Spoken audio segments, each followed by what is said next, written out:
குழந்தையிலிருந்தே நம்ம என்ன செய்யறோமோ அதை பார்த்துதான் அந்த குழந்தை வளரணும், அதான கரெக்டு. ஆனா இப்ராஹிம் அலைஹிஸ்ஸலாம் அவர்களை சிந்திக்கக்கூடிய பருவத்தை அடைந்த போது இது எப்படி கடவுளாக இருக்க முடியும்? நம்ம அப்பா தானே களிமலை கொண்டு வந்து வீட்டுல வச்சு செய்யறாரு, அவர் தானே கண்ணை செய்யறாரு, அவர் தானே மூக்க செய்யறாரு, இது எப்படி கடவுளாக இருக்க முடியும் என்று சிந்திக்க ஆரம்பிக்கின்றார். காலம் காலமாக செய்து வந்த ஒரு ஸ்ட்ரக்சரை ஒரு மனிதன் உடைப்பது என்பது மிகப்பெரிய அசாதி. ஃபஜ்ர் சில பேர் சொல்ல முடியலன்னு கேளுங்களேன். அவருக்கு அல்லாஹ் தெரியும், ரசூல் தெரியும், குர்ஆன் தெரியும், ஹதீஸ் தெரியும், சொர்க்கம் தெரியும், நரகம் தெரியும், மார்க்கம் தெரியும், எல்லாமே தெரியும். ஆனால் என்னால் ஃபஜ்ருக்கு மட்டும் வர முடியல அப்படின்னு சில பேர் இருக்கலாம். என்னன்னு கேட்டா அது ஒரு பழக்கிட்டாங்க. இந்த பழக்க வழக்கம் என்பதுல மனுஷன் என்ன செய்யறான், ஊறி போய் இருக்கின்றான். இதை உடைக்கிறாங்க நம்ம இப்ராஹிம் அலைஹிஸ்ஸலாம். சிந்தனைக்கு விருந்தளித்து இது கடவுளாக இருக்க முடியாது அப்படிங்கிறத ஆணித்தரமாக சொல்லுகின்றார்கள். இதை நாம் பின்பற்றுகின்றோமாங்கிறத கேள்வி. அஸ்ஸலாமு அலைக்கும் வரஹ்மத்துல்லாஹி வபரகாத்துஹு. அன்பார்ந்த சகோதரர்களே, அழகிய முன்மாதிரி இப்ராஹிம் அலைஹிஸ்ஸலாம் என்கிற செயற்திட்டத்தை மாநில தலைமையின் வாயிலாக அறிவித்து இந்த உரைக்குள்ள போவதற்கு முன்னால் நபிகள் நாயகம் ஸல்லல்லாஹு அலைஹி வஸல்லம் அவர்கள் அதிகமாக கேட்ட பிரார்த்தனைகளிலே ஒன்று, இறைவா பயனற்ற கல்வியை விட்டு என்னை பாதுகாப்பாயாக என்று பிரார்த்தனை செய்தார்கள். அப்ப கல்வியை ரெண்டா பிரிக்கிறாங்க. ஒரு கல்வி பயனுள்ள கல்வி, இன்னொரு கல்வி பயனற்ற கல்வி. அது பயனுள்ள கல்வினா என்ன, பயனற்ற கல்வினா என்ன? ஒரு பையன் வருடம் முழுவதும் பள்ளிக்கூடத்துக்கு போறான், பாடம் படிக்கிறான், ஸ்கூலுக்கு தான் போறான். ஆனா பரீட்சை வச்சா 10 மார்க்கு மேல வாங்கவே மாட்டேங்கிறான். இந்த உலகத்துல அவன் கற்ற கல்வியினால் எந்த விதமான பிரயோஜனமும் இல்லை. காரணம் என்ன என்று சொன்னால், அந்த பள்ளிக்கூடத்துல அவன் போய் அந்த கவனிக்கிறதுல கோட்டை விட்டதனுடைய விளைவு, வருஷம் முழுவதும் போயிருக்காங்க, பெற்றோர்கள் ஃபீஸ் கட்டியிருக்காங்க, வாத்தியார் நல்ல சிறந்த வாத்தியார், நல்ல பள்ளிக்கூடம், எல்லாமே கரெக்டா இருந்து கூட இவனுடைய கவனிப்பு இல்லாத காரணத்தினால் அது பயனற்ற கல்வியாக மாறியிருக்கு. அது எப்படி பயனற்றதாக மாறுகின்றதோ அதுபோல நம்முடைய வாழ்க்கையில நாம நிறைய பயான்களை கேட்கிறோம்.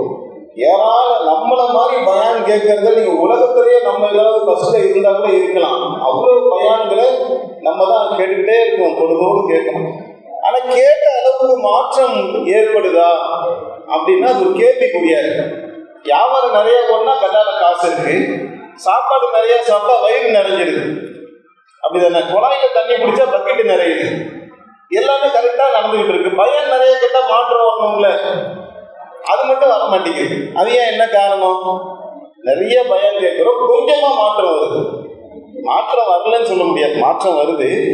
சில பேர்கிட்ட ரொம்ப கம்மியா வருது, சில பேர்கிட்ட மீடியமா வருது, சில பேர்கிட்ட ரொம்ப நல்லா வருது. ஏன், அது என்ன காரணம் என்று சொன்னால், பயான கேட்கறதுல நாம செய்யக்கூடிய ஒரு தவறு, அந்த உரையே நமக்கு பயம் இல்லாம போயிருக்கு. அது என்ன கேட்கறதுல செய்யற தவறு, என்ன மிஸ்டேக் பண்றோம் அப்படின்னா, பொதுவாகவே இப்ப நாம இப்ராஹிம் நபியை பற்றிய விஷயங்கள் முதல்ல இன்னைக்கு தாங்க நான் இப்ராஹிம் நபியை பத்தி கேட்க போகிறேன்றவங்க கை தூக்குங்க. இப்ராஹிம் நபியை பத்தி நான் நிறைய பயான் கேட்டிருக்கேன்றவங்க கை தூக்குங்க. எல்லாருக்கும் தெரியும். இப்ப நான் திருப்பி இப்ராஹிம் நபியை பத்தி பேசுறேன்னா உங்களுக்கு ஆட்டோமேட்டிக்கா என்ன போட்டு உருவாயிரும். கேட்டது தானே, தெரிஞ்ச விஷயம் தானே. தெரிஞ்ச விஷயம்னு வரும்போது அது திருப்பி ஒரு வாட்டி கேட்போமா நம்ம? இதுதான் இயல்பா இருக்கு. அப்ப நம்ம அதிகமா கேட்ட தலைப்புகள்ல ஒண்ணு இருக்குன்னா அது இப்ராஹிம் நபியை பத்திய தலைப்பு தான். நமக்கு 40 வயசு ஆகுதுன்னு வைங்களேன், ஒரு 25 வருஷம் என்ன செஞ்சிருப்போம், இப்ராஹிம் நபியை பத்தி தலைப்பு பெருநாள் உரையில கேட்டிருப்போம், ஜும்மால கேட்போம். இப்ப அடுத்த 10 மாசம் கேட்க போறோம். ஊருப்பட்ட முறை என்ன செஞ்சாச்சு, இப்ராஹிம் நபியை பத்திய வரலாறு அதை நம்ம கேட்டாச்சுன்னா இப்ப எப்படி அட்டென்ஷன் இருக்கும்? அதான் தெரியுங்க, எல்லாமே தெரிஞ்ச விஷயம் தானுங்க. உண்மையிலே சொல்றேன், நம்ம நிறைய பயான்களை கேட்கிறோம், அதுல இருந்து கிடைக்க வேண்டிய சாதை நீங்களும் நானும் கரெக்டா எடுக்காததுனால தான் திருப்பி திருப்பி அதை சொல்ல வேண்டிய சூழல் உருவாகும். இப்ராஹிம் அலைஹிஸ்ஸலாமுடைய வாழ்க்கை வரலாறு நாம் 1000 முறை கேட்டாலும் கூட 1001வது முறை நாம் மீண்டும் கேட்டு ஆக வேண்டும் என்ற பலவீனத்துலதான் நம்ம எல்லாருமே இருக்கிறோம். ஏன் இந்த வரலாறை நாம கேட்க வேண்டும் அப்படிங்கிறத நம்ம அந்த ஆர்வத்தை நாம் புரிந்து கொண்டோம் என்று சொன்னால் நம்முடைய முழு அட்டென்ஷனும் அந்த பயானுக்குள்ள வந்துடும். ஒரு காந்தியுடைய வரலாறோ, ஒரு நேருடைய வரலாறோ, அல்லது உலக கோடீஸ்வரனுடைய வரலாறோ கேட்கலாம், கடந்து போயிடலாம். ஆனா இப்ராஹிம் அலைஹிஸ்ஸலாம் அவர்களுடைய வரலாறு என்பது எனக்கு தெரியும் அப்படிங்கிற மாதிரி கிடையாது. அந்த இப்ராஹிம் அலைஹிஸ்ஸலாம் அவர்களை குறித்து அல்லாஹ் திருக்குர்ஆனில அவரிடத்துல அழகிய முன்மாதிரி இருக்குன்னு சொல்லி காட்டலாம். யாருக்கு முன்மாதிரி இருக்கின்றான்? அந்த சராசரங்களையும் அகில உலகத்தையும் படைத்த அல்லாஹ் தஆலா இறுதி தூதராக நபிகள் நாயகம் ஸல்லல்லாஹு அலைஹி வஸல்லம் அவர்களை ஆக்கியிருக்கின்றான். அந்த இறுதி தூதருக்கே அல்லாஹ் சொன்னா, உனக்கு இப்ராஹிம் இடத்துல முன்மாதிரி இருக்கின்றான். உலகத்துக்குலாம் இவங்க தான் இறை தூதர், ஆனா இவங்களுக்கு முன்மாதிரி யாரு? இப்ராஹிம் அலைஹிஸ்ஸலாம். அப்படின்னா எந்த லெவல்ல அவங்களுடைய அர்ப்பணிப்பு இருக்கும்? Point number 1. இரண்டாவது, இப்ராஹிம் அலைஹிஸ்ஸலாம் அவர்களை குறித்து அல்லாஹ் சொல்றான், அவரை என்னுடைய உற்ற நண்பனாக நான் ஆக்கி கொண்டேன் அப்படிங்கிறான். அல்லாஹ் என்பவன், அவனுடைய கண்ணியம், அவனுடைய ஆற்றல், அவனுடைய வல்லமை, அவனோடு ஒரு மனிதனை கம்பேர் பண்ண முடியுமா? கிட்ட கூட வர முடியும். உதாரணத்துக்கு கீழே ஒரு எறும்பு போதும் வைங்க, நீங்க ஒரு எறும்பை ஃப்ரெண்ட் ஆக்கிக்கீங்களா? ஒரு கொசுவை ஃப்ரெண்ட் ஆக்கிக்கீங்களா? மனிதனுடைய பார்வையில எப்படி ஒரு எறும்போ ஒரு கொசுவோ, இதை விட அல்லாஹ்வுடைய பார்வையில நாமெல்லாம் ஒரு அடிமைகள், அடிமன்ற சிஸ்டத்துல இருக்கோம். நாம் எல்லாருமே தான் படைத்த ஒரு அடிமையிலிருந்து ஒருவரை அல்லாஹ் தேர்ந்தெடுத்து என்னுடைய உற்ற நண்பன் என்று அல்லாஹ் சொல்றான்னாக்கா, அப்ப ஏதோ ஒரு மேட்ரு அவரிடத்துல இருக்கு. சாதாரணமா அல்லாஹ் சொல்ல மாட்டான். மேலும் அல்லாஹ் சொல்லி காட்டுறான், இப்ராஹிமுடைய மார்க்கத்தை நீங்க பின்பற்றுங்கன்றான் அல்லாஹ். இங்க அல்லாஹ் என்ன செஞ்சுட்டாங்க? இஸ்லாத்தையே அது யாருடைய மார்க்கம் கொண்டு போய் சேர்க்கிறான்னா, இப்ராஹிமுடைய மார்க்கத்தை நீங்க பின்பற்றுங்க அப்படிங்கிறான். அப்ப மார்க்கத்தையே கொண்டு போய் அல்லாஹ் யாரோடு சிக் பண்றான் அப்படின்னா, இப்ராஹிம் அலைஹிஸ்ஸலாம் அவர்களோடு கொண்டு போய் வைக்கிறான் அப்படின்னு சொன்னா, அப்ப இவருடைய வாழ்க்கை என்பது ஒரு வரலாறாக கேட்டுட்டு கடந்து போற ஒரு விஷயம் கிடையாது. ஏதோ ஒன்று நம்மிடத்துல அல்லாஹ் ஒன்று சொல்ல வரான், நம்மிடத்துல அல்லாஹ் எதை சொல்ல வரானோ அதை கேட்ச் பண்ணவர் தான் இப்ராஹிம் அலைஹிஸ்ஸலாம் அவர்கள். ஒரு மனிதன் என்பவர் இந்த உலகத்துல எப்படி வாழ வேண்டும், அல்லாஹ்வுடைய அருளுக்குரியவராக எப்படி வாழ வேண்டும் என்று பல மனிதர்கள் இருக்கிறாங்க. ஆனா இப்ராஹிம் அலைஹிஸ்ஸலாம் அவர்கள் அல்லாஹ்வுக்கு பிடித்த ஒரு அடியாராக, அல்லாஹ்வுடைய உச்ச நண்பன் என்ற ஒரு ஸ்தானத்தை பெற்று முன்மாதிரியாக ஆகிவிட்டார், ரோல் மாடலாக ஆகிவிட்டார் என்று சொன்னால், இங்கே நாம் வரலாறை தெரிந்து கொள்வது என்பது 2ஆம் பட்சம். அந்த வரலாறு நம்முடைய வாழ்க்கையில எது போன்ற தாக்கத்தை ஏற்படுத்த வேண்டும் அப்படிங்கிறத நம்ம கவனிக்க வேண்டிய முக்கியமான விஷயம். இப்ராஹிம் அலைஹிஸ்ஸலாம் அவருடைய வரலாறு என்பது நாம் 100 முறை கேட்டு நாம் ஏற்கனவே விளங்கி இருக்கிறதுனால நமக்கு அந்த வாழ்க்கை வரலாறு என்பது நம்ம எல்லாருக்குமே ஓரளவுக்கு தெரியும். ஆரம்ப காலகட்டத்தில் தந்தை இடத்துல என்ன செய்யறாங்க? ஏகத்துவ பிரச்சாரத்தை செய்கின்றார்கள்.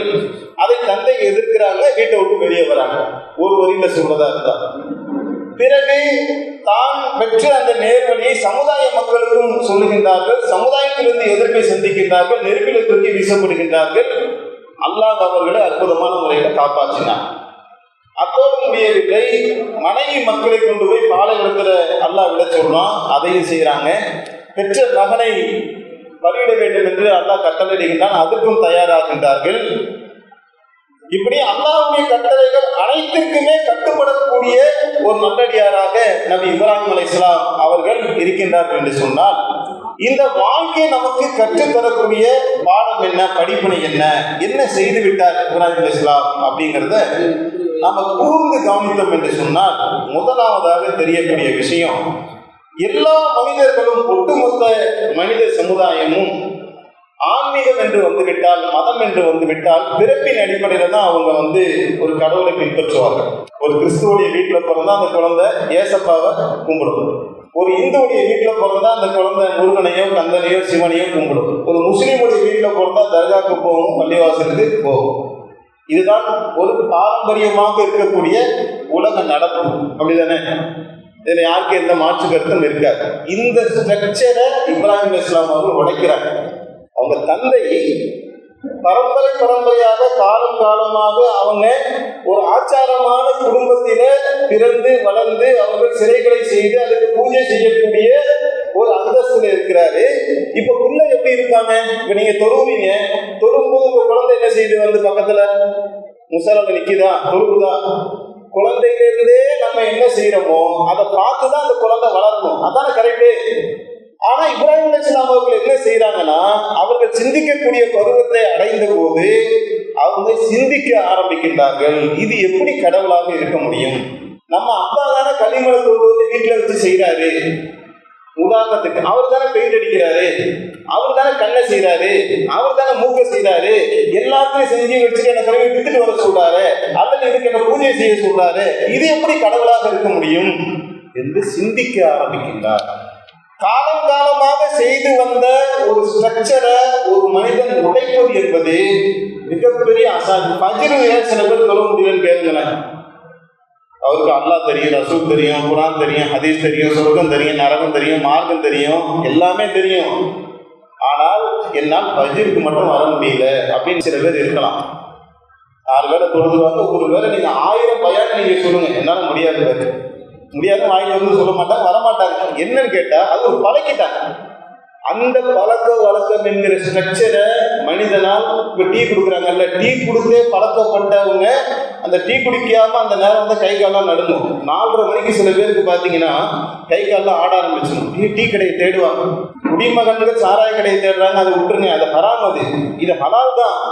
ஆனா இங்க டீ குடிக்கும் போது பின்னாடி உள்ள யோசிக்கிறாங்க, வரதுக்குள்ள தட்டு காலி ஆயிருமா, காலி ஆயிடுச்சுன்னா என்ன பண்றது, வரப்போறோம் குடிக்க போறது வேற விஷயம். இந்த பழக்க வழக்கம் என்பதுல மனுஷன் என்ன செய்யறான், ஊறி போய் இருக்கின்றான். இதை உடைக்கிறாங்க நம்ம இப்ராஹிம் அலைஹிஸ்ஸலாம்.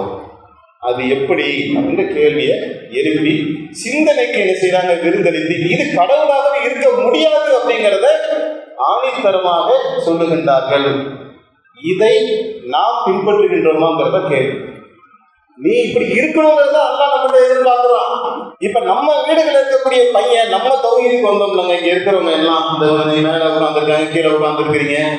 நம்மளாம் எப்படி தௌஹீதுக்கு வந்தோம்னா உண்மையிலேயே சொல்லணும், சிந்தித்து பார்த்து ஆய்வு செஞ்சு அடி உதவாங்கி ஒவ்வொரு ஹதீஸை பத்தி என்ன செய்வோம், பயங்கரமான ஆராய்ச்சி நடக்கும். நீ கையை நீட்டலாமா, மடக்கலாமா, இங்க மேல தக்பீர் கட்டுறதுக்கு என்ன ஆதாரம், அந்த இமாம் என்ன சொன்னார், இந்த இமாம் என்ன சொன்னார், அல்பானி என்ன சொன்னார், இதையெல்லாம் போட்டு ஆராய்ச்சி பண்ணி நம்ம முன்னாடி 7 வருஷம் ஒரு சுன்னத் ஜமாத் இமாமே என்ன செய்வாரு, ஓடுவாரு. மாடி இவங்கிட்ட பேச முடியாது. இப்படிலாம் ஆய்வு பண்ணி இவர்கள் சொல்லக்கூடிய இவர்கள் யாரு, நம்மளாம் எதுல இருந்தோம், வேற கொள்கையில இருந்து, சுன்னத் ஜமாத்துல இருந்து, தர்கா வழிபாட்டுல இருந்து மௌலூத் ஓதி கொண்டிருந்தனா இவங்க சொல்லக்கூடிய இந்த கொள்கை வந்து சரியா இருக்குதே, புதுசா இருந்தாலும் கூட இது சரியா இருக்குதுன்னு சிந்திச்ச காரணத்தால் தான் இங்க வந்து உட்கார்ந்துருக்கும். அப்படிதானே?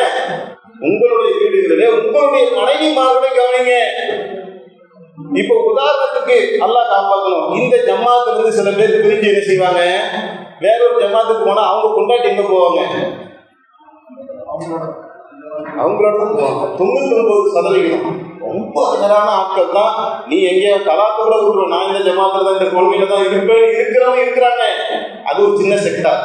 பெரும்பாலும் என்ன நடக்குது, புருஷன் எவ்வளியோ பொண்டாட்டி அவ்வளி, அத்தா எவ்வளியோ புள்ள அவ்வளி. இத உடைக்கிறாங்க இப்ராஹிம் அலைஹிஸ்ஸலாம் அவர்கள். அப்ப நம்ம புள்ள இந்த தௌஹீதுல இருக்கிறானாக்கா, சிந்தித்து இருக்கிறானா, சிந்திக்குமாறு நாம அவங்களுக்கு சொல்லுவோமா? இஸ்மாயில் அலைஹிஸ்ஸலாம் அவர்களை பலி கொடுக்கும் போது கூட அவங்கள்ட்ட கூட இப்ராஹிம் அலைஹிஸ்ஸலாம் எப்படி பேசுறாங்க, நீ சிந்திச்சு சொல்லுதான் சொன்னாங்க. நான் சொல்றேன் நீ செய்ய, நீ உடனே பலிபீடத்துக்கு வாக்கு சொல்லல, நான் இப்படி ஒரு கனவு கண்ட, இதுக்கு நீ சிந்திச்சு பதில் சொல்லு. இதுதான் இப்ராஹிம் அலைஹிஸ்ஸலாமுடைய வழிமுறையாக இருக்குதுன்னு சொன்னா, அப்ப நாம் நம்முடைய மனைவிக்கும் நம்முடைய பிள்ளைகளுக்கும் நாம் இனி வரக்கூடிய காலங்கள்ல ஒவ்வொன்றுக்கும் சிந்தனை என்ன செய்யணும், நாம பயன்படுத்த வேண்டும். அதுதான் நேர் வழியில நம்மை நிலைத்திருக்க வைப்பதற்குண்டான ஒரு வழிமுறையாக இந்த சிந்தனை வந்து இருக்கின்றது.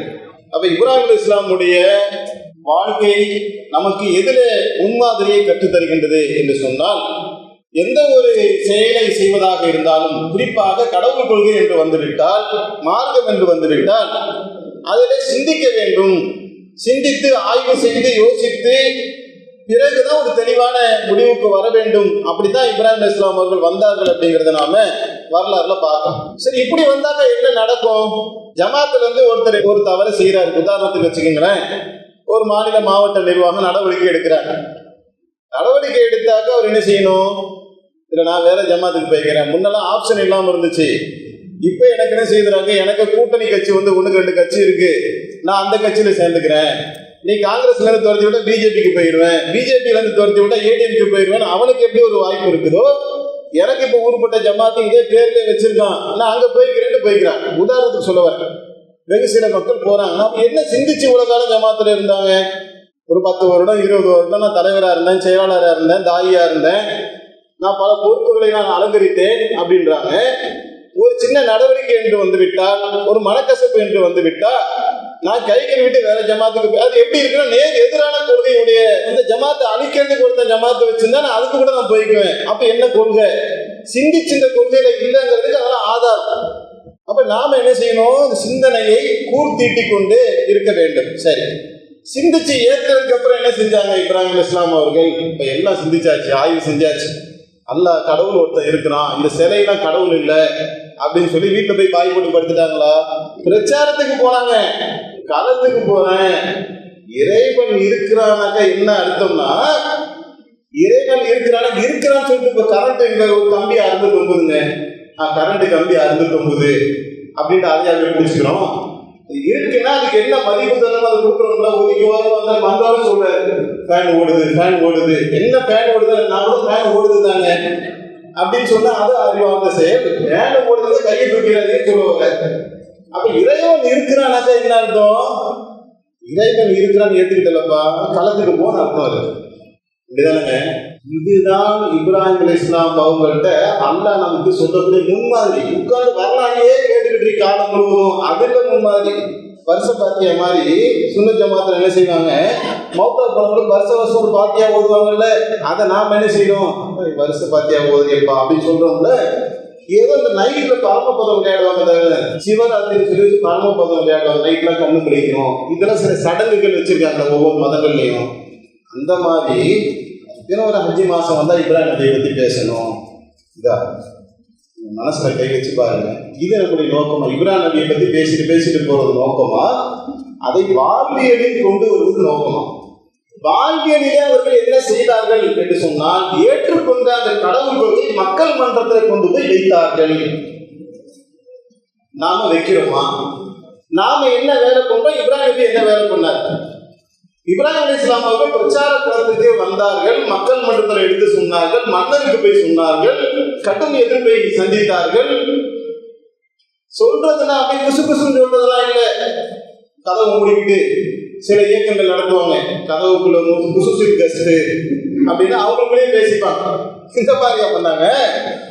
எடுத்து என்ன செஞ்சாங்க? மக்கள் மன்றத்துல எடுத்து சத்தியத்தை போட்டு உடைச்சாங்க. அதுல விளைவு என்னாச்சு? விளைவு என்ன வந்தா என்ன? ஏன்னா பல விஷயத்தை ஆய்வு செய்யறாங்க. இதான் ரொம்ப முக்கியமான பாயிண்ட். ஒண்ணு ஆய்வு செஞ்சுட்டு விடல, வாழ்க்கைனா என்னங்கிறத ஆய்வு செய்யறாங்க. பெரிய ஆய்வாளருங்க. சரித்திரத்துல நீங்க இப்ராஹிம் அலைஹிஸ்ஸலாம் அவர்களை போன்ற ஒரு ஆய்வாளரை பார்க்கவே முடியாது. வாழ்க்கை குறித்து ஆய்வு செய்யறாங்க. இது என்ன, இந்த வாழ்க்கை வாழ்ந்துட்டு இருக்கணும், இது என்ன யோசிக்கிறாங்க, சிந்திக்கிறாங்க. உதாரணத்துக்கு நம்மளை வச்சு சொல்றோம். இட்லி திங்கிறோம், காலையில எழுந்திரிச்சா, மதியம் வச்சா சோறு திங்கிறோம், நைட் ஆனாக்கா ரொட்டிக்கு அதே மீனானத்தை ஊற்றி சாப்பிட்றோம், படுத்து தூங்கிடுறோம், காலையில் எழுந்திரிக்கிறோம், டீ குடிக்கிறோம், அதே பட்டர் சீ திங்கிறோம், அப்புறம் மதியானம் சோறு திங்கிறோம், படுத்து தூங்கிடுறோம். இதுதான் வாழ்க்கை. அப்படி இல்லை அவங்க. இது வாழ்க்கை வேற ஏதோ ஒன்று இருக்கு. இறைவன் ஒருவன் இருக்கிறான்னு சொன்னா வேற ஏதோ ஒரு வாழ்க்கை இருக்குன்னு யோசிக்கிறாங்க. அல்லாஹ்வுடைய கட்டளையும் வருது, அந்த கட்டளை ஏற்றுக்கொள்கிறார். வாழ்க்கை என்ன செய்யுது? இது அழிஞ்சு போயிடும். மறு உலக வாழ்க்கை ஒன்று இருக்குது, இந்த வாழ்க்கை அற்பமானது அப்படிங்கிறத யோசிச்சு இந்த வாழ்க்கையை டெடிகேட் பண்றாங்க. ஏன் அல்லாஹ்வுடைய நண்பராக ஆனார்ன்றதுக்கு பாயிண்ட் இதுலதான் இருக்கு. எதை கொடுத்தாங்க அல்லாஹ்வுக்கு? வாழ்க்கையே. யாராவது கொடுப்பாங்களா? நம்ம பயான் தான் கேட்டுக்கிட்டே இருக்கிறோம். எனக்கு அதுக்குள்ள என்னங்கிறத யோசிச்சாதான் கொடுக்கணும் அப்படிங்கிறத தெரிஞ்சுக்கிட்டாதான் இன்னைக்கோ நாளைக்கு கொடுக்கறதுக்கு உண்டான முயற்சிகள் நம்ம போகும். வாழ்க்கையில அர்ப்பணிக்கிறேன். நான் வாழ்ற வாழ்க்கை இருக்குல்ல, அது என்னுடைய விருப்பத்துக்கு இல்லை, என் விருப்பப்படி நான் வாழ்றதுக்காக இறைவன் என்னை படைக்கவில்லை என்பதை தீர்க்கமாக இப்ராஹிம் அலைஹிஸ்ஸலாம் அவர்கள் புரிந்து கொண்டார். வேற எதுக்காக நான் வாழணும்? உன்னுடைய திருப்திக்காக நான் வாழணும். அதுக்காக நான் என்ன விலையை வேணாலும் கொடுப்பேன், எனக்கு உன் திருப்தி தான் வேணும் என்று வாழ்க்கை குறித்து ஆய்வு செய்து ஒரு முடிவுக்கு வந்தார். நமக்கு இது வரைக்கும் என்ன தெரியும்? கடவுளை பத்தி தான் ஆய்வு செஞ்சாரு, அதோட முடிச்சிட்டாரு ஆய்வு நினைக்கணும். வாழ்க்கை குறித்து ஆய்வு செய்த ஒரு மனிதனால் மட்டும்தான் வாழ்க்கை இழக்கிறதுக்கு தயாரா வருவாங்க. ஏன்னா ஒரு அறிவாளி. எல்லா மனிதனும் சுகபோகங்களில வாழ்ந்துகிட்டு இருக்கான், ஜாலியா இருக்கான், என்ஜாய் பண்றான், சினிமாக்கு போறான், டிராமாக்கு போறான், ஃபேஸ்புக் பார்க்கறான், யூடியூப் பார்க்கறான். நீங்க எதுக்கு இங்க வந்து உட்கார்ந்துருக்கீங்க? எதுக்கு இந்த ஜமாத்துல இருக்கணும்? எதுக்கு கிளை பொறுப்புல இருக்கணும்? எதுக்கு மாவட்ட பொறுப்பு, பிரச்சாரம், இதெல்லாம் எதுக்கு? எதுக்குன்னா இதுக்குதான். எல்லாரும் ஒரு மாதிரி வாழ்க்கையை வாழ்ந்துட்டு போறாங்க. யார் நம்பிக்கை கொள்ளவில்லையோ நிராகரிப்பாளர்களுக்கு இந்த உலக வாழ்க்கை சொர்க்கமா இருந்துட்டு போட்டோம். நம்பிக்கை கொண்ட எனக்கு சிறைச்சாலை தான். பல கட்டுப்பாடுகள் இருக்கும், அடி உதைகள் இருக்கும், சோதனைகள் இருக்கும். இதை என் இறை திருப்திக்காக நான் ஏற்றுக்கொள்ள தயார் என்று வந்தவர்கள் தான் இப்ராஹிம் அலைஹிஸ்ஸலாம் அவர்கள். அதுல தான் நமக்கு முன்மாதிரி. இந்த முன்மாதிரியின் அடிப்படையில் என்னுடைய வாழ்க்கையை நான் அமைத்துக் கொள்வேன் அப்படின்னு சொன்னா லைஃப் ஸ்டைல் டோட்டலா தலைகீழ மாறுங்க. எப்படி மாறும்னா, இப்போ ஒரு கந்தசாமியோ, ராமசாமியோ, முனுசாமியோ, டேவிக்கோ என்ன செய்வாங்கன்னா, அவங்க ஒரு வாழ்க்கை வாழ்ந்துகிட்டு இருப்பாங்க. ஞாயிற்றுக்கிழமை ஆச்சுன்னா அவர் சர்ச்சுக்கு போயிடுவாரு. அப்புறம் இவங்க கோயிலுக்கு போயிடுவாங்க. நாம் என்ன செய்வோம்? அதே மாதிரி ஒரு வாழ்க்கையை வாழ்ந்துட்டு வெள்ளிக்கிழமையான நம்ம நமாஸ் படிக்க போயிடுவோம். இதை பத்தி இஸ்லாம் பேசவே இல்லை. இஸ்லாம் என்ன சொல்லுதுன்னா, இப்ராஹிம் அலைஹிஸ்ஸலாம் எப்படி வாழ்ந்தாங்கன்னா அந்த லைஃப் ஸ்டைலை விட்டே வெளியே வந்துட்டாங்க. மொத்த வாழ்க்கையை நீ சொல்ற மாதிரி தான். காலையில் எந்திரிச்சிருந்து நைட்டு படுக்கிற வரைக்கும் நீ என்னெல்லாம் சொல்றியோ அந்த மாதிரி என்னுடைய வாழ்க்கையை நான் அமைத்துக் கொள்வேன் என்று வந்தவர்கள் தான் இப்ராஹிம் அலைஹிஸ்ஸலாம். நான் கேட்கிறேன், அப்படி வந்ததுனால தாங்க இவ்வளவு பெரிய குர்ஆன், ஆயிரக்கணக்கான ஹதீஸ் அப்புறம் எதுக்கு? என்ன ஒரு 5 விஷயம் சொல்ற மாதிரி. ரமலான்ல நோன்பு வச்சுங்க, வெள்ளிக்கிழமை நமாஸ் படிங்க, சுன்னத்து பண்ணிக்கங்க, பர்தா போட்டுக்குங்க, கல்யாணத்துல பிரியாணி ஆக்கிக்குங்க. உதாரணத்துக்கு இது மாதிரி ஒரு 10 சொல்றேங்க. இதுக்கு எவ்வளவு பெரிய குர்ஆன்? இதுக்கு ஆயிரக்கணக்கான ஹதீஸ். அவன் ஒட்டுமொத்த குர்ஆனும் ஹதீஸும் வெயிட்டா பெரிய ஒன்றை சொல்றதுனால என்னதுன்னா வாழ்வியலே சொல்லுது. காலையில எந்திரிச்சிருந்து நைட்டு நீ தூங்குற வரைக்கும் உன் விருப்பத்தினோடு எதுவுமே செய்யக்கூடாது. உன் ஆன்மாவை என்கிட்ட கொடுக்கணும், உணர்வு உணர்ச்சிகளை என்கிட்ட கொடுக்கணும். என்னுடைய அடிமை இறைவன் இருக்குன்னு ஏத்துக்கிட்டியா? மறுமை இருக்குன்னு ஏத்துக்கிட்டியா? உலகத்துக்கே சரணாகதியை முதல்ல கரெக்டா கொண்டு வந்து கொடுத்தது இப்ராஹிம் அலைஹிஸ்ஸலாம் அவர்கள். சரணாகதி சிஸ்டத்தை. ஏன்னா அல்லாஹ் அப்படி சொல்லிக்காரு, கட்டுப்படும் என்று சொன்னால் அகில உலகங்களை படைத்த அல்லாஹ்வுக்கு நான் கட்டுப்பட்டேன் என்று முழு மனசோடு நின்றவர்கள் இப்ராஹிம் அலைஹிஸ்ஸலாம் அவர்கள். அந்த நிலையில நாம இருக்கிறோமா அப்படின்னா, நீங்களும் நாமும் எப்படி இருப்போம் அப்படின்னு சொன்னா, மார்க்கம் 10 சொல்லுது வைங்களேன், எனக்கு எது தோதா இருக்குதோ அந்த 4 எடுத்துப்பேன், அந்த 2 எடுத்துப்பேன். மீதி என்னப்பா பண்றோம் அப்படின்னு எனக்கு என்ன பிடிக்கும் அதை செஞ்சுக்கிட்டு இருக்கேன். எனக்கு என்ன விருப்பமாக இருக்கின்றதோ அதை நான் செய்து கொண்டிருப்பேன். நான் ஃப்ரீயா இருக்கிற நேரத்துல நான் எப்ப எனக்கு லீஷரா நான் இருக்கிறோம் அந்த நேரத்துல நான் ஏதாவது செஞ்சுக்கிறேன். இதேதான் மார்க்கம் தான் வாழ்க்கை, பிரச்சாரம் தான் வாழ்க்கை என்று சட்டி கொட்டி எதுக்கிட்டு கிளம்புனாங்களே மக்கள் மதீனாவுக்கு. அவங்களாம் வாழ தெரியாத, குறைக்க தெரியாம என்ன செய்யறாங்க? நம்ம எவ்வளவு உஷாரா இருக்கோம் பார்த்தீங்களா? இந்த மாதிரி உஷார் அவங்கள்ட்ட கிடையாது. நம்ம எவ்வளவு உஷாரா இருக்கோம். அவங்க உஷார் இல்லாம என்ன செஞ்சுட்டாங்க? வீடு வாசல் எல்லாத்தையும் விட்டுட்டு அங்க யாராவது போவாங்களா? அப்படி போயிட்டாங்க பாரு. நம்ம என்ன செய்யணும்? உஷார், பயங்கர விவரம். உலகத்துல எதையும் செஞ்சிடக்கூடாது, இழந்துடக்கூடாது, கடை போயிடக்கூடாது, வீடு போயிடக்கூடாது, கொண்டாடி போயிடக்கூடாது, உள்ள போயிடக்கூடாது, சொத்து சொத்தை எதையுமே நான் இழந்துடக்கூடாது. நான் என்ன செய்யக்கூடாது? எதையுமே இழந்துடக்கூடாது. அதுல ஏதாவது இழப்பு வந்தால் ஃபர்ஸ்ட் எதில் கை வைப்பேன்? இதுலதான் கை வைப்பேன். கொண்டாடி புருஷனுக்கு சண்டையா? ராஜினாமா. கடையில வியாபாரம் சரியில்லையா? ராஜினாமா. ஏதாவது அவருக்கு ஏதாவது மனக்குழப்பமா, மனக்கசப்பா, தீராத பிரச்சனைகளா? ராஜினாமா. கவர்ச்சியா என்ன செய்யுது? ஆத்தால பயானே பண்ண வேண்டியது இல்லைங்க. யாராவது என்னைக்காவது உங்களை கூப்பிட்டு வச்சு, ஐயா கடை திறக்க போயிருங்க, சரக்கெல்லாம் ஒழுங்கா தொலைச்சு அழுகுங்க, தயவு செஞ்சு பதிலாக கொடுங்க, எப்படியாவது உங்க குடும்பத்துக்கு நீங்க சோறு போடுங்க. இது வாழ்க்கைங்க, இது உண்மை. அது ஒரு வாழ்க்கை, உண்மை. ரெண்டுமே ஏற்றுக்கிட்டோம், நம்ம தானே ஏற்றுக்கிட்டோம். இந்த ஒரு வாழ்க்கைக்கு பயானே பண்ணலங்க இது வரைக்கும். எனக்கு விவரம் தெரிஞ்ச காலத்துல இருந்து 20-25 வருஷமா நம்மளும் ஜமாத்ல பயன் பண்றோம். எனக்கும் யாரும் பயன் பண்ணல, நானும் யாருக்கும் பயன் பண்ணல. ஏன்? என்ன செய்யறாங்க? ஆர்வமா இருக்கிறாங்க. இது எப்படி இருக்குது சொல்றாங்க. யாரும் பார்த்தா அல்லான்றாங்க, மருந்துன்றாங்க, இப்ராஹிம் நபின்றாங்க, மூசா நபின்றாங்க, ஈசா நபின்றாங்க, தியாகம் பண்ணாராம். ஏதோ அறுக்க போனானா, ஒரு அல்லாஹ் வந்து அறுக்காதுன்னு சொன்னானா, ஏதோ வழிபடி கொடுத்தானா, எனக்கும் அதுக்கு ஏதோ சம்மதமே இல்லாது. ஏத்துக்கிட்டாக்க என்ன நடக்கும்ன்றது ஒரு சமுதாயத்தை அல்லாஹ் கண்ணு முன்னாடி காட்டான். அல்லாவுடைய தூதர் பத்தி இஸ்லாத்தை சொல்றாங்க, ஒரு சமுதாயம் ஏத்துக்கிட்டா என்னன்னா நடக்கும்ன்றத கண்ணு முன்னாடி அல்லாஹ் செஞ்சுட்டான். குரான்லயே காட்டிட்டேன். பெருவாரியான விஷயங்கள் குரான்லயே இருக்கு, ஹதீஸ்லயே இருக்கு. ஒரு வசனம் இருந்து தோட்டத்தை மக்கள் கொடுக்குறாரு, நம்ம யாராவது கொடுப்போமா? ஏதோ 100 ரூபா கேட்டா கொடுப்போம். சரி 150 வாங்கிக்கோங்க, தோட்டத்தையே கொடுத்துருவாங்க. அதுக்குன்னு இங்க ஹிஜ்ரத் பண்ணி போனாங்கன்னா பாதி சொத்தை எப்படி கொடுத்தாங்க? யாராவது பாதி சொத்தை கொடுப்பாங்களாங்க? யாராவது பாதி சொத்தை கொடுத்தவங்க இருக்கணுமா? நம்மகிட்ட ஒரு ஐடியா கேட்டிருந்தான்னு வைங்களேன், அவர் கிளீனா ஐடியா கொடுத்து 2000 ரூபா கொடுங்கன்னு சொல்லியிருப்போம். நம்மளை கேட்டிருந்தா பாதி சொத்தை யாராவது கொடுப்பாங்களாங்க? என்னன்னாக்கா அதை நம்புறதுக்கே நமக்கு என்ன செஞ்சிச்சுனாக்கா, ஏதோ ஒரு புள்ளியில ஏதோ ஒரு தடுமாற்றம் வந்து இருக்குதோங்கிற மாதிரி தோணும். நான் நம்பிட்டேன், நான் வறுமையை நம்பிட்டேன், நான் அல்லாவை நம்பிட்டேன் அப்படின்னு நம்ம சொல்றோம்ல. மீண்டும் மீண்டும் அது குறித்து நாம ரீஃப்ரெஷ் பண்ணி பார்த்தாதான் இப்ராஹிம் அலைஹிஸ்ஸலாம் அவர்களுடைய தியாகம் என்னங்கிறத நாம அறிந்து கொள்ள முடியும். அவங்க இழக்கிறதுக்கு தயாரா ஆயிட்டாங்க. வாழ்க்கணுங்கிற ஐடியாவே அவங்களுக்கு இல்ல. நான் தான் என் மௌத்தா போனா இதோட சிறந்த வாழ்க்கை இருக்குன்றது பிக்ஸ் ஆயிடுச்சு அவங்களுக்கு தான். அப்ப எனக்கு வாழ்க்கையே வேணாம், கொண்டாட்டியும் வேணாம், பிள்ளையும் வேணாம், எனக்கு இந்த உயிரும் வேணாம். அதனாலதான் நெருங்குலத்துக்கு போடும்போது கத்தலை. ஏன் கத்தலை? ஹஸ்பண்ட் வெற்றி அல்லது வீரமன், செத்தாலும் ஓகே, சாவனாலும் ஓகே. செத்தா எங்கெல்லாம் போகிறோம்? லேட்டா போய் இப்போ போயிட்டு போறோம். அல்லாட்ட சாதாரண பிரச்சாரம் கொண்டு போறேன். ஹஸ்பண்ட் எல்லாம் நாங்கள் ஓகே. மனைவி கொண்டு போய் பாலைவனத்தோட விட்டுருந்தேன்.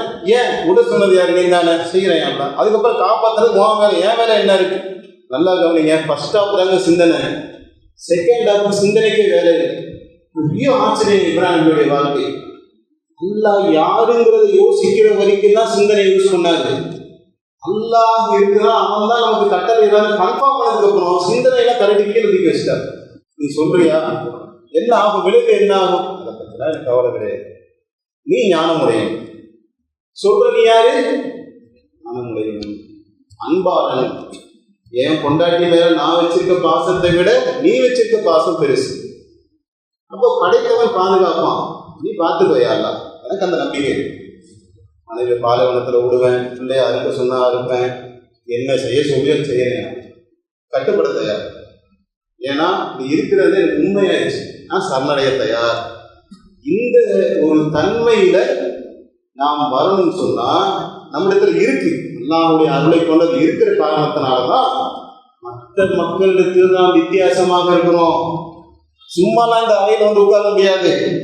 மனைவி மக்களை கூட்டிட்டு ஜாலியா எங்கேயாவது பேசிக்காங்க, ஹலாலான விஷயத்துக்கு போயிருக்கலாம் சந்தோஷமா. அதையெல்லாம் தியாகம் பண்ணி தான் நம்ம இங்க உட்கார்ந்து இருக்கிறோம். அப்ப நாம் மற்ற மனிதர்களிலிருந்து ஏதோ ஒரு வகையில தியாகம் அர்ப்பணிப்பு செய்யக்கூடியவர்கள் தான் நான். அது இப்ராஹிம் அலைஹிஸ்ஸலாம் அவர்களோடு பார்க்கும்போது இன்னும் நான் என்ன செய்யணும், டெவலப் ஆகணும் அப்படிங்கிற பாடத்தை நான் அவர்களிடத்தில் நான் பெற்றுக்கொள்ள வேண்டும். சரிதானே? இன்னுமே போன வருஷம் அப்படி இல்லை, இந்த வருஷம் இன்னும் கொஞ்சம் முன்னேற்றம், அடுத்த வருஷம் இன்னும் கொஞ்சம் முன்னேற்றம், அடுத்த வருஷம் இன்னும் கொஞ்சம் முன்னேற்றம். அந்த முன்னேற்றம் வந்து நாம் இறுதி மரணிக்கின்ற நேரத்தில் இறைவனுக்கு பிடித்த அடியாராக நம்ம மாறிடும். இப்ராஹிம் அலைஹிஸ்ஸலாம் அவர்களை மட்டும்தான் நண்பனாக ஆக்கிக்குவேன், மித்தையெல்லாம் எதிரி ஆக்கிடுவேன் அல்ல சொல்றான். நானும் அதை கேட்ட முயற்சியில இறங்குகின்ற போக வேண்டிய அந்த பாதையை நோக்கி போக வேண்டியதானுங்க. அல்லாஹ்வுடைய கூட்டத்தாராக ஆகுவதில் ஏதாவது தடை இருக்குதா? தடை இல்லை. அப்ப நம்முடைய மன ஆச்சரியங்களை உள்ளத்துக்குள்ள ஊடுருவக்கூடிய இந்த பாதையில வரக்கூடியவங்க செய்தான் நிறைய குரங்காட்டக்கூடிய வேலையை செய்தான் செய்யணும். நல்ல சகோதரரா இருப்பார், நல்ல மார்க்க ஞானம் இருக்கும். ஆனா என்ன செய்வாரு, பலகீனமான ஒரு விஷயத்தை செய்தான் அவரை தாக்கி என்ன செய்யறான், வழிகெடுத்து இந்த கொள்கையிலிருந்து கொண்டு போயிருக்கணும். அப்ப நம்முடைய பலகீனங்களை கண்டறிந்து எப்படி இப்ராஹிம் அலைஹிஸ்ஸலாம் அவர்கள் பலமுள்ள அடியாராக இருந்தார்களோ அது போல நான் என்ன செய்வேன், உனக்கு கட்டுப்படக்கூடியதுல பர்ஃபெக்டா இருப்பேன் அல்லாஹ். அதுல வரக்கூடிய குறைகளை மன்னித்து எனக்கு அருள் புரியும். என்னுடைய எண்ணம் இதுதான், நான் பலகீனமா இருக்கேன், என்னை இந்த பலகீனத்துக்கு நீ தான் பாதுகாக்கணும். அனுதினமும் இந்த சிந்தனையிலே நாம் பயணிப்போம் என்று சொன்னால் மிக நிச்சயமாக இப்ராஹிம் அலைஹிஸ்ஸலாமுடைய வாழ்க்கை நமக்கு வரலாறாக மட்டும் இல்லாமல் வாழ்க்கையிலாக வந்துடும். என் மனைவியோ உங்க மனைவியோ இந்த மாதிரி கொண்டு போய் விட்டா சும்மா இருப்பாங்களா? பையன் சும்மா இருப்பானா? அப்படின்னா என்ன அர்த்தம்னா, அல்லாஹ்வுடைய பெரிய அருளுங்க. இவர் அவங்களை உருவாக்குறார். யார? மனைவிய, பிள்ளைகளை அல்லாஹ்வுடைய மார்க்கத்தை சொல்லுவதற்கு ஒத்த வகையில இப்ராஹிம் அலைஹிஸ்ஸலாம் அவர்கள் உருவாக்கி இருக்கிறாங்கல்ல, அந்த மாதிரி நானும் உருவாக்குறேன். சில சகோதரர்கள் இருக்கிறாங்க, அவங்களுடைய மனநிலை எப்படி இருக்குன்னா, டைம் கிடைச்சா நம்ம இந்த இதுல இருந்து கொஞ்சம் ரிலீவ் ஆகிக்கலாம், இந்த நாளைக்கு என்ன சார் ரொம்ப டைட்டா இருக்கு பாய், கொஞ்சம் என் ஜமாத்துடைய பணிக்கு வந்து ரிலீவ் ஆகிட்டா அந்த பக்கம் போயிட்டு வந்துடுறேன், தயவு செஞ்சு அப்படி நினைச்சிடாரு. அல்லாஹ் நமக்கு தந்திருக்கக்கூடிய பெரும் பாக்கியம் இந்த பொறுப்பு. நபிமார்கள் எந்த பிரச்சாரத்தை செய்தார்களோ அதோடைய வாரிசுகளாக இருந்து இந்த ஏகத்துவ சத்தியத்தை மக்கள் மத்தியில் கொண்டு போய் சேர்ப்பதற்கான நல்லதொரு வாய்ப்பை அல்லாஹ் நமக்கு வழங்கி இருக்கிறான். இதோடைய கூலியை நம்ம இங்கே வந்து புரியாது, மறுமையில் அல்லாஹ் நமக்கு காட்டும். அதை புரிந்தவர்களாக விளங்கியவர்களாக இந்த ஜமாத்தில் பல மட்டங்கள் இருக்கு. மாநில நிர்வாகம், மாவட்ட நிர்வாகம், கிளை நிர்வாகம். ஆக மிகப்பெரிய நன்மையை சம்பாதிக்கக்கூடிய ஒரு நிர்வாக பொறுப்புனா கிளை நிர்வாகி தான். நீங்க தான் மக்களை சந்திக்கிறீங்க. மக்களுடைய உணர்வுகளோடு கலந்து அவர்களை தாவா களத்தில் சந்திக்கக்கூடிய வாய்ப்பை அல்லாஹ் நமக்கு தந்திருக்கின்றான். இப்ராஹிம் அலைஹிஸ்ஸலாம் எப்படி பிற மக்களுக்கு தாவா பண்ணாங்களோ இனி நம்ம முடிவெடுக்கலாம். நம்ம இதை பாருங்க, முன்னெல்லாம் பிற கொள்கையில் இருக்கக்கூடிய மக்கள்கிட்ட போய் நம்ம பிரச்சாரம் பண்ணோம். இன்னைக்கு அது என்ன ஆச்சு? எந்த வகையில் அந்த கொள்கை குறைஞ்சி போச்சுங்க? இஸ்லாமிய இயக்கங்கள் இருக்குல்ல, அந்த ஒவ்வொரு இயக்கத்திலும் நூற்றுக்கணக்கான ஆயிரக்கணக்கான எண்ணறவை சகோதரர்கள் இருக்கிறாங்கல்ல, அவங்கள்ட்ட ஏன் நம்ம இஸ்லாத்தை சொல்றது இல்லை? ஏன் இந்த கொள்கையை சொல்றது இல்லை? என்ன சிறப்பு இருக்கு அந்த கொள்கையில? 2 எம்எல்ஏ வேணும்ன்றதுக்காக ஒரு கட்சி வச்சு நடத்துறாங்களே, இந்த 2 எம்எல்ஏ வச்சு மறுமையில அவர் வெற்றி பெற முடியுமா? முடியாதுங்க, வாய்ப்பே கிடையாது. தொழுகை இல்லை, இபாதத்து இல்லை, ஒண்ணுமே இல்லை, அவங்க அது சொல்றதே இல்லை, அது பேசுறதே இல்லை. நம்ம கூட்டா வந்துருவாங்க, மர்க்கஸுக்கு வராங்க, 100கணக்கான பேர் வராங்க, அவங்கள்ட்ட கூட நம்ம சொல்றது கிடையாது. இப்ராஹிம் வரலாறு தெரியும், ஆனா அந்த படிப்பணியை நான் என்ன செய்ய மாட்டேன், இம்ப்ளிமெண்ட் பண்ண மாட்டேன்னா எப்படி? இம்ப்ளிமெண்ட் பண்ணணுமா இல்லையா, அமல்படுத்தணுமா இல்லையா? அவங்க மக்கள் மட்டத்துல சொன்னாங்க, நெருப்பு மட்டத்தை தூக்கி போட்டாங்க. அல்லாஹ் சொல்றதுல ஒரு முன்மாதிரி இருக்கு. ஏன் அவரை நான் நேசிச்சேன்னா, இதை செஞ்சதுனால நான் அவரை நேசிச்சேன், நீ இதை செய்ப்பாங்க அல்லாஹ் நம்பர். நான் என் மர்க்கஸே வர ஆளுக்கு கூட நான் சொல்ல மாட்டேன்னா, அப்ப இப்ராஹிம் அலைஹிஸ்ஸலாம் பத்தி 1000 பயான் கேட்க கூட அது யூஸ் ஆகுமான்னு பாரு. முடிவெடுக்கும் சொல்ல தாவா களத்துல இப்ராஹிம் அலைஹிஸ்ஸலாம் அவர்களை போன்று நான் சுறுசுறுப்பாக இயங்குவேன், அல்லாஹ்வுடைய பாதையில உயிராலும் பொருளாலும் நான் தியாகம் செய்வேன். முடிவெடுக்கலாமா இன்ஷா அல்லாஹ்? அல்லாஹ்வுடைய அருளை கண் முன்னாடி பார்க்கணும். எப்படி நெருப்பு குண்டத்துல இப்ராஹிம் அலைஹிஸ்ஸலாம் அவர்களை எந்த அல்லாஹ் காப்பாத்தினானோ அதே அல்லாஹ் தான் இப்பவும் இருக்கிறான், வேற அல்லாஹ் இல்லை. உங்களுக்கு அற்புதங்களை அதிசயங்களை அல்லாஹ் நம்முடைய வாழ்க்கையில நிகழ்த்தி காட்டுவார். நான் போனா நான் செஞ்சாதான் அல்லாஹ் எனக்கு அதெல்லாம் நிகழ்த்தி காட்டுவான். அந்த படிப்பனை பாடங்களை பெற்றுக்கொண்டு இந்த உலகத்திலும் மறு உலகத்திலும் வெற்றி அடையக்கூடிய நன்மக்களாக அல்லாஹ் உங்களை மன்னையும் ஆக்கி அருள் புரிவானாக, வாங்கிடுவானாக இருக்கிறார். இஸ்லாம் மற்றும் சமுதாய செய்திகளை அறிந்து கொள்ள தமிழ்நாடு தௌஹீத் ஜமாஅத் யூடியூப் பக்கத்தை உடனடியாக சப்ஸ்கிரைப் செய்து கொள்ளுங்கள். மேலும் பெல் பட்டனையும் கிளிக் செய்து கொள்ளுங்கள்.